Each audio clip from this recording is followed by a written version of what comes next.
Olá, amados, retomando os nossos estudos de Gênesis, quero convidá-los para que possamos juntos estudar, ler, meditar e tentar entender aquilo que Deus tem para a gente, né? Com o capítulo 38 de Gênesis. Na verdade, nós vamos dar seguimento, nós demos uma pequena introdução no último momento que a gente pôde ter juntos, mas hoje nós queremos dar a finalização dessa história que está enxertada no meio da história de José, falando a respeito de um dos irmãos dele, Judá, e das suas, vamos assim dizer, escapadas, né? É um termo moderno para dizer que o sujeito está aprontando, está pecando, está no mundo do pecado, né? Então, na verdade, isso lá naquela época já era assim, ou seja, nos tempos bíblicos, né, dos patriarcas, e quanto mais hoje, né, que as coisas estão cada vez mais, vamos assim dizer, fáceis, também continua sendo muito, assim, desapropriado, né, essas condutas, mas perante a sociedade tudo é permissivo, tudo pode, mas nós precisamos entender uma coisa: de tudo aquilo que nós viermos a fazer, nós vamos ter que prestar contas. E a santidade do Senhor, ela não admite o pecado não resolvido. O pecado que foi devidamente resolvido, glória a Deus, Deus, ele não o considera. Mas aquele pecado que não foi devidamente resolvido, deste eu e você, nós temos que pagar contas. Então, portanto, esse é o grande lembrete dessa mensagem, desse capítulo 38, né? De que realmente nós andemos nos caminhos do Senhor. E se houver pecado, que eles sejam resolvidos na presença dEle, de acordo com aquilo que Ele determina que deve ser feito. Bom, vamos lá. Vamos ter um momento de oração. Convido vocês a fecharmos nossos olhos e falarmos com o nosso poderoso Deus. Amém? Pai querido, obrigado. Obrigado porque Tu podes transformar a vida de um ser humano. Aquele sujeito que andava de um jeito errado, por vezes se orgulhando da sua soberba, da sua jactância, achando que estava fazendo o melhor e que era o maior. Assim, quem sabe, muitos de nós éramos. Quem sabe, né? E logicamente eu também não posso me eximir, muito pelo contrário, eu também preciso dizer que houve um tempo em que a minha vida também era de arrogância e soberba. Mas hoje eu quero andar em outros caminhos. Eu sei, Pai, também que muitos que me escutam já andam também em um caminho novo, um caminho onde o Senhor é a estrada, onde Ele é a luz, onde Ele é o caminho. E eu tenho certeza no coração que muitos desejam cada vez mais isso. E outros, que sabem que estão me ouvindo, ainda não entraram nesse caminho. Meu Deus, em nome de Jesus, que este agora seja o momento de entrar por esta estrada. Jesus disse de si mesmo: eu sou o caminho, a verdade e a vida. Ninguém vai até o Senhor, Deus Todo-Poderoso, ao Pai dele, se não for através de mim, disse Jesus. E, ó Deus, permita que nesse momento Jesus possa transparecer, que o nome de Jesus possa ser honrado e glorificado com isso que nós queremos fazer aqui neste momento. Repreendo todo o mal, toda operação do mundo das trevas, na autoridade do nome do Senhor Jesus. Amém e amém. Vamos lá, gente. Então vamos dar seguimento. Nós tínhamos lido até o versículo de número 5. Então quero convidá-los para que possamos ler do 5 em diante. Só para dar uma pequena ideia, né? Judá, ele vai para a terra dos cananeus, e aí lá ele apronta, ele casa com uma mulher cananeia, e com esta mulher ele tem filhos, né? E esses três filhos na verdade ele tem com essa mulher. E os dois primeiros, o primeiro casa com Tamar, mas porque ele apronta, a palavra do Senhor diz assim que ele fez o que era desagradável ao Senhor, ele fez aquilo que Deus não gostava. Por isso, e diz a palavra que por isso o Senhor o matou, o Senhor o tomou. Nós temos aí que o segundo filho de Judá entra em ação. Onã era o segundo. E aí esse tal de Onã, ele não queria muito ter um filho com a Tamar, e ele apronta também. E aí ele morre. Obviamente porque o Senhor desaprovou a conduta dele. Mas vamos dar seguimento à leitura, porque isso tudo está escrito nesses versículos que vamos ler agora, tá bom? Capítulo 38, verso número 6. No devido tempo, Judá arranjou o casamento de seu filho mais velho, com uma moça chamada Tamar. Mas era um homem perverso aos olhos do Senhor, por isso o Senhor lhe tirou a vida. Aí no versículo 8 ele vai dizer o seguinte: então Judá disse a Onã, irmão de case-se com Tamar, como é exigido para com a viúva do irmão. Você deve gerar um herdeiro para seu irmão. Isso aqui é o que nós chamamos de a lei do levirato. Já vamos dar uma pequena pincelada sobre isso. Aí no versículo 9 ele vai dizer assim: Onã, porém, não estava disposto a ter um filho que não seria o seu herdeiro. Por isso, cada vez que tinha relações com a mulher de seu irmão, derramava o sêmen no chão. Desse modo, evitava que Tamar tivesse um filho que pertenceria ao irmão dele. O Senhor, porém, considerou maldade a sua atitude, e por isso também tirou a vida de Onã. Então Judá disse à sua nora Tamar: volte para a casa de seus pais e permaneça vivo até que o meu filho Selá, que é o terceiro filho de Judá, tenha idade suficiente para se casar com você. Na verdade, Judá disse isso apenas porque temia que Selá também morresse como seus dois irmãos. Assim, Tamar voltou para a casa do pai. Alguns anos depois, algumas Bíblias vão dizer alguns dias depois, mas na verdade não são dias, aqui se passaram muitos e muitos anos. Mas enfim, versículo 12: alguns anos depois, a mulher de Judá morreu. Quando terminou o período de luto, Judá e seu amigo Irá, o Adulamita, subiram a Timná para supervisionar a tosquia das ovelhas de Judá. Alguém disse a Tamar: seu sogro está subindo a Timná para tosquear as ovelhas. Tamar sabia que Selá já era adulto, mas nenhuma providência havia sido tomada para que ela se casasse com ele. Por isso, trocou suas roupas de viúva para disfarçar-se, cobriu-se com um véu. Depois de sentar-se junto à entrada da vila de Enaim, no caminho de Timná, Judá viu e pensou que fosse uma prostituta, pois ela estava com o rosto coberto. Ele parou à beira da estrada e, sem saber que era sua própria nora, disse: quero me deitar com você. Quanto você me pagará para deitar-se comigo? Perguntou Tamar.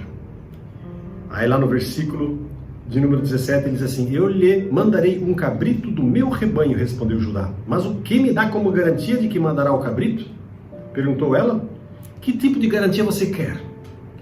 Replicou ele. E ela disse: deixe comigo o seu selo pessoal junto com o cordão dele e o cajado que você está segurando. Judá entregou os objetos e depois teve relações com Tamar e ela engravidou. Em seguida, Tamar voltou para casa, tirou o véu e tornou a vestir as roupas de viúva como de costume. Vamos dar uma olhadinha só em alguns detalhes dessa história. Aqui nós vemos então, essa história pretende mostrar dois aspectos interessantes que nós já falamos. Primeiro, a descendência de Judá, lembrando que Jesus vem dessa descendência aqui. E aí também ele quer mostrar aqui a lei do triunvirato, a lei do levirato. O que era essa lei? Era uma lei que dizia assim que se o irmão morresse, se o sujeito morresse, a viúva, ela iria se casar com o irmão desse sujeito que teria morrido. Para quê? Para que isso no caso desse cara que morreu não ter tido descendentes, Por quê? Porque o objetivo era que o primeiro filho homem que nascesse, do irmão do falecido, ele seria considerado pela lei como sendo filho daquele sujeito que morreu.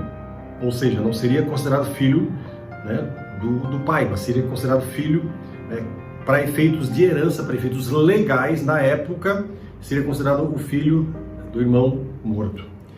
E isso aqui acontece, é o que acontece aqui. Isso não era uma coisa que acontecia só com o povo dos hebreus aqui, mas isso era uma situação que era comum naquela época. Pois bem, Judá, nós vimos lá que Judá então tomou uma mulher, com ela, essa mulher ele teve 3 filhos, Onã e por último Selá, né? Vimos aqui como os 2 primeiros morreram, e Onã. Inclusive a morte de Onã era uma situação muito estranha, porque diz a palavra que ele jogava o sêmen fora. Dali vem uma expressão que hoje alguns devem ter ouvido talvez já falar, onanismo, né? Que é justamente essa questão aí de jogar esse sêmen fora. E aí ele prometeu para Tamar, dizendo o seguinte: não, faz o seguinte, vai lá, volta para o teu pai, e quando você tiver idade, quando o meu filho mais novo, sei lá, tiver idade suficiente, ele vai se casar contigo. Mas a gente percebe muito claramente aqui que Judá está mais preocupado em que seu filho permaneça vivo. Certamente que os 2 filhos que morreram, eles não eram santinhos não, eles aprontaram, porque a Bíblia diz que eles aprontaram, eles fizeram o que era errado perante o Senhor, e por isso Deus os puniu com a morte. E então, mas Judá pensou assim: não, vai que o meu filho mais novo também parta. E aí então ele, assim, de maneira assim intencional, ele esqueceu da Tamar. Morreu a esposa de Judá, aí ele passou o luto e ele vai olhar as suas ovelhas que estão sendo tosqueadas, né, lá na cidade, lá para a região de Timná. Aí a Tamar escuta: opa, o cara tá vindo aí. E ela sabia muito bem das promessas, sabia do que tinha acontecido e que obviamente Judá não tinha correspondido com as suas promessas.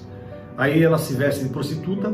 A gente vai mais tarde ver, né, que ela se veste como uma prostituta sagrada, que no hebraico é Kedishot, com K.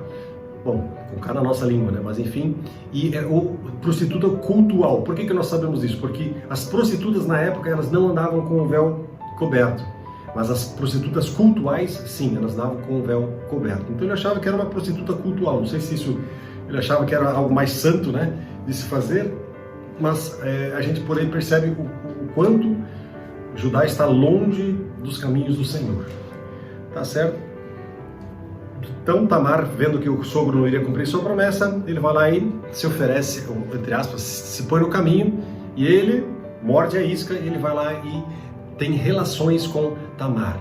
E aí então, vamos seguir adiante, vamos ver o que acontece. Lá no versículo de número 20, aí diz assim: mais tarde Judá pediu que seu amigo Irá, o adulamita, levasse o cabrito para a mulher e pegasse de volta as coisas que ele havia deixado como garantia. Irá, porém, não conseguiu encontrá-la. Perguntou aos homens, né, que moravam ali: onde posso encontrar a prostituta do templo que estava sentada junto à entrada de Enaim?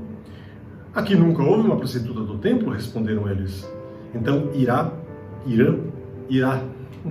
voltou para onde Judá estava e lhe disse: não consegui encontrá-la em lugar algum. E os homens da vila disseram que lá nunca houve uma prostituta do templo.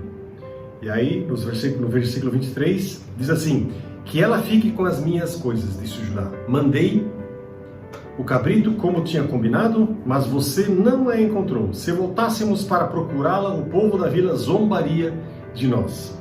Uns 3 meses depois, disseram a Judá: sua nora Tamar se comportou como prostituta, e por isso está grávida. Judá ordenou: tragam-na para fora e queimem-na. Quando estavam tirando de casa para matá-la, ela enviou a seguinte mensagem a seu sogro, que é dono destes objetos: olhe bem com atenção. De quem são este selo, este cordão e este cajado? Judá percebeu e reconheceu de imediato e disse: ela é mais justa do que eu, pois não tomei providências para que ela se casasse com o meu filho Selá. E Judá nunca mais teve relação com Tamar. Quando chegou a época de Tamar dar à luz, descobriu que teria gêmeos. Durante o trabalho de parto, um dos bebês pôs a mão para fora, né? A parteira segurou a mão do bebê, amarrou um fio vermelho no pulso e anunciou: este é o primeiro. O bebê, né? Porém recolheu a mão e o seu outro, né, o outro irmão saiu. Então a parteira disse: como você conseguiu sair primeiro? Por isso ele recebeu o nome de Pérez, que significa rotura, né? O cara irrompeu, vamos assim dizer. Logo depois o bebê do fio vermelho no pulso nasceu e recebeu o nome de Zerá. Então, amados, quando Judá soube que Tamar estava grávida, ele declarou-a digna de morte, e eles queriam saber, obviamente, também quem era o pai da criança, que era o culpado de ter aprontado aquilo. E na lei dizia que ela teria que ser morta, mas na lei que mais tarde Moisés vai trazer, vai, né, revelar, ou melhor, Moisés vai receber por revelação do Senhor, nessa lei dizia assim que tanto a mulher que comeu o adultério como o homem que cometeu o adultério, eles ambos teriam que morrer. Pois bem, que seja queimada, disse Judá. Mas aí ela mostra de quem ela engravidou. E na hora, Judá reconhece: realmente, eu pisei na bola. Eu não dei o meu filho para ela. Ela é mais justa do que eu. A narrativa do nascimento dos gêmeos Pérez e Zerá termina nesse capítulo, né? E Zerá esforçou-se para ser o primeiro, mas não conseguiu. E Pérez rompeu, por isso foi chamado de rotura, que é Pérez em hebraico. E é importante observar que a linha davídica, ou seja, Davi, ele vem dessa linhagem de Pérez. Ou seja, a mãe de Pérez foi Tamar, e Tamar era uma mulher cananeia. Então a gente percebe que na linhagem do nosso Senhor Davi e também do nosso Senhor Jesus, nós temos diversas pessoas que são de outros povos, de outras raças. O que essa história nos quer mostrar? Eu já falei no começo, né? Aqui nós temos um contraste muito evidente entre José e Judá. José, ele procura andar nos caminhos do Senhor, porém Judá está muito longe de Deus, né? Judá, na verdade, precisa nascer de novo para se tornar agradável diante do Senhor. Então, meus amados, nós temos as opções das escolhas na nossa vida. Nenhum de nós precisa optar por andar em caminhos de pecado. Mas muitos que vivem na igreja vivem aprontando. São adúlteros, são fornicadores, são os carinha que ficam pulando a cerca e ainda dizem que são cristãos. Na verdade, vivem uma mentira. Não importa que tipo de pecado a pessoa esteja envolvida, né? Se é transgressão de qualquer natureza que for, Deus, ele não pode aceitar e não pode compactuar com esse pecado na vida de nenhum de nós. Eu e você precisamos nos arrepender. E talvez que nem Judá, alguns terão que nascer de novo, ou seja, entregar a sua vida para Jesus realmente. Deus, ele deseja isso, ele quer receber a sua vida, ele quer receber o seu coração, ele quer ter de você tudo o que há em você. Você está disposto a isto? Saiba que essa é a única maneira através da qual você pode realmente ter paz no seu coração. Faça isso agora, em nome de Jesus. Amém? Quero ainda orar. Pai querido, obrigado por esse momento tão gostoso em que nós podemos ouvir a Tua voz. E a gente pode aprender, Senhor. Sim, aprender com as histórias dos nossos personagens da palavra. Das histórias que aconteceram há tantos anos atrás, mas que foram registradas. E foram registradas para que nós pudéssemos olhar para as histórias e ver o que eles fizeram de errado, para que também nós não venhamos andar por esses caminhos. Meu Deus, em nome de Jesus, peço-te que perdoes os nossos pecados. Perdoa o pecado de cada um, Senhor, que está agora diante de Ti, dizendo: Senhor, eu errei, eu pequei, eu fiz isso, fiz aquilo. Perdoa, Senhor, mediante esse quebrantamento sincero do coração, Pai. Também em nome de Jesus, derrama o Teu fogo, a Tua alegria, o Teu Espírito. Derrama a Tua glória, a Tua paz, a Tua presença, Pai, para que o nome de Jesus seja honrado e glorificado na vida de cada um que está ouvindo. Eu repreendo todo o mal, toda a enfermidade. Eu declaro a vitória do Senhor Jesus. Declaro cura e libertação em nome do Senhor Jesus. Amém e amém. Amados, que bom, né, podermos ter esse momento juntos, que a graça poderosa do nosso Senhor Jesus seja contigo, com toda a tua casa, né, hoje e sempre. Amém?